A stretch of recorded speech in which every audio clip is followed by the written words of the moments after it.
Welcome back to the cryptowrld channel, everyone. My name is Josh, and right now we are seeing the tightest consolidation for Ethereum that we've seen since April this year, which came just before the massive crash that we saw during May this year. So I'll be talking more about that later in the video, so definitely stick around to the end.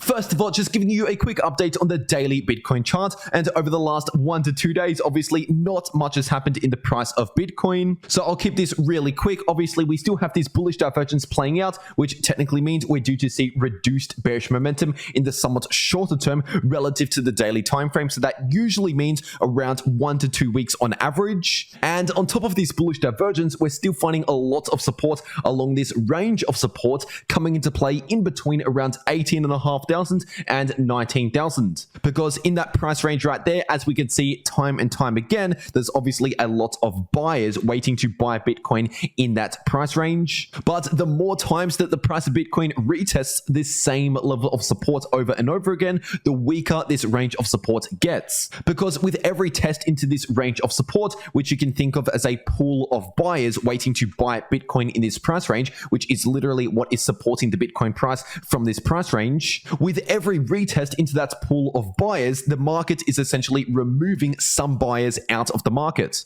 And so essentially each time that the price of Bitcoin retests into this same range of support, it slowly makes this range of support weaker and weaker as there's less and less buying liquidity on each of these tests over and over again. And so if you start seeing the price of Bitcoin come back down towards around 18,500 and really struggle again to bounce from those levels, then something like that would be a fairly strong signal telling us that we could be about to break to the downside. And if we do actually break below around 18,500, then that would be a strong confirmation signal telling us that we're about to begin another leg to the downside. But obviously, as of right now, we do not have that confirmation signal. So technically speaking, as of right now, we're still looking somewhat neutral in the immediate short term for the price of Bitcoin. Although when you zoom out to the 2-day Bitcoin chart, this is looking at the larger moves in the market over a longer period of time. At the moment in the Bollinger Band indicator, we're currently seeing a squeeze in the Bollinger Bands, a contraction in the Bollinger Band indicator.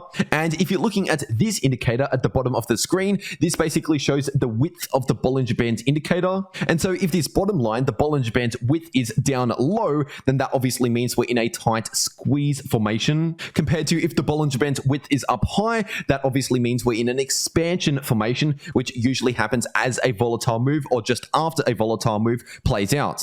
And I explained all of this in more detail in my last video on the channel, so if you're new to this channel, make sure to check out my last video if you missed it. But basically, all you need to know when it comes to the Bollinger Bands indicator is pretty much when we see a tight squeeze formation like what we're seeing at the moment, this usually comes just before another extremely volatile move, as we've seen time and time again throughout Bitcoin's history. Now, keep in mind, because we're on the 2-day Bitcoin charts, we typically see the Bollinger Bands squeeze on this time frame around 1 to 2 weeks before the volatile move actually begins to play out. And so once again, in the much shorter term, as in perhaps the next couple of days, we could still be due to see a lot of choppy sideways price action. But as I said yesterday, most likely sometime next week, we could potentially begin the next extremely volatile move in the price of Bitcoin. And now, unfortunately, the Bollinger Bands indicator itself does not actually tell us the direction of that next volatile move coming soon. But there's still ways that we can determine the direction of the next volatile move, such as looking at support and resistance levels, which I talked more about in my last video that I posted yesterday on the channel once again. So if you're new to the channel and you missed that, definitely check it out.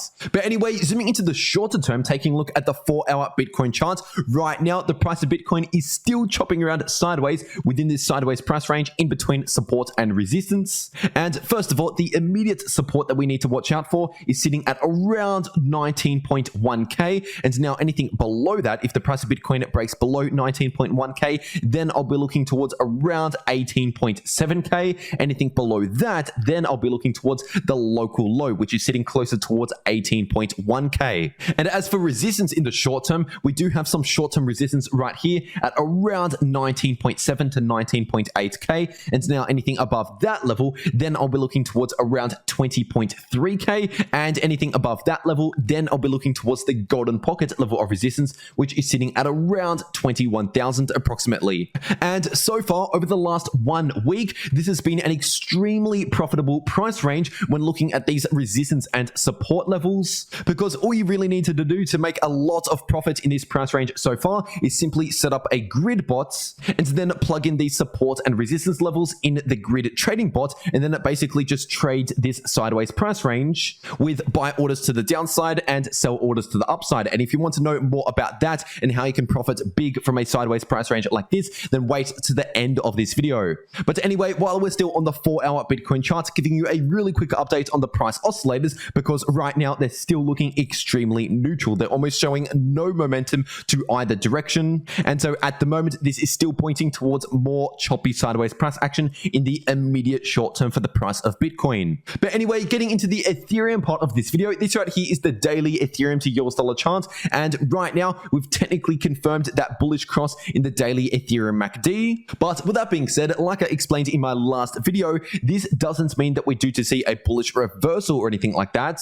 This is simply an indication that we're currently in a shorter term relief, but we're still technically within this bearish trend on the daily time frame. The trend currently has not broken. And in fact, almost every day over the last 1 week, I've been comparing this price action to this previous price action, where we're basically seeing a shorter term relief within the bearish trend. But if you're looking at the length of that short term relief, that lasted for roughly around 2 weeks or so before then we continued on with the bearish trend. And so far, since the local low at around 1.2k to where we're sitting at right now at the time of recording this video, it's been around 1.5 weeks within this short-term relief within the bearish trend. And as for support and resistance on the daily time frame, obviously we have some strong support at around 1.2k based on this golden pocket level of support. And as for resistance, if you're looking at the daily candle closes, we have a lot of resistance sitting at around 1330 to 1340. But anyway, taking a look at the 12-hour Ethereum chart, and more specifically looking at the Bollinger Band on the 12-hour Ethereum chart, as of right now, at the time of recording this video, they're currently entering into the tightest contraction, the tightest consolidation that we've seen since April this year, pretty much half a year ago. And obviously, if you're looking at what happened back then on the chart, that was just before the massive volatile move that we saw throughout May this year. And now, if you're measuring the amount of time that we saw between this squeeze, the contraction in the Bollinger Bands, to that volatile move, that basically took another 2 weeks approximately between the squeeze in the Bollinger Bands indicator and the actual volatile move beginning to play out.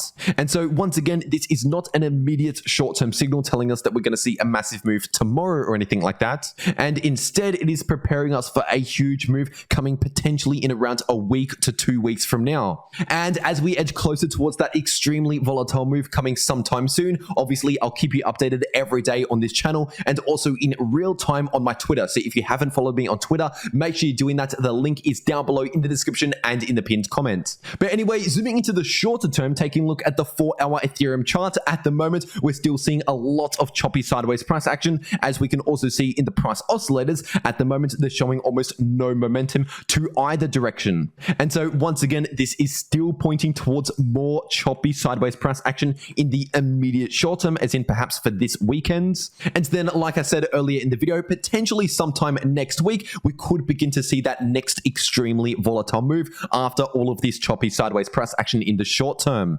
And these support and resistance levels to watch out for in the short term haven't changed since yesterday. So if you're new to the channel, right now we have support sitting at around 1280 and below that at around 1220. And as for resistance, we have a little bit of short-term resistance right here, which is sitting at around 1340 approximately. And anything above that, then I'll be looking closer towards around 1.4k. And then anything above 1.4k, then I'll be looking towards around 1470 to 1480. And anything above that, then I'll be looking towards the golden pocket level of resistance, which is sitting at around 1550. And if you want to know how to maximize your profits in crypto, no matter if the price is going up, down, or just chopping around sideways like it is right now, then make sure to check out these videos popping up right here on your screen. The video in the top left of your screen shows you how to make money in crypto if the price is going either up or down. And the video in the bottom left of your screen is the one you should watch now, because that shows you how to make money in crypto if the price is chopping around sideways. But anyway, that's everything that I have to say for today. I really hope you enjoyed it, and I'll see you all in the next video.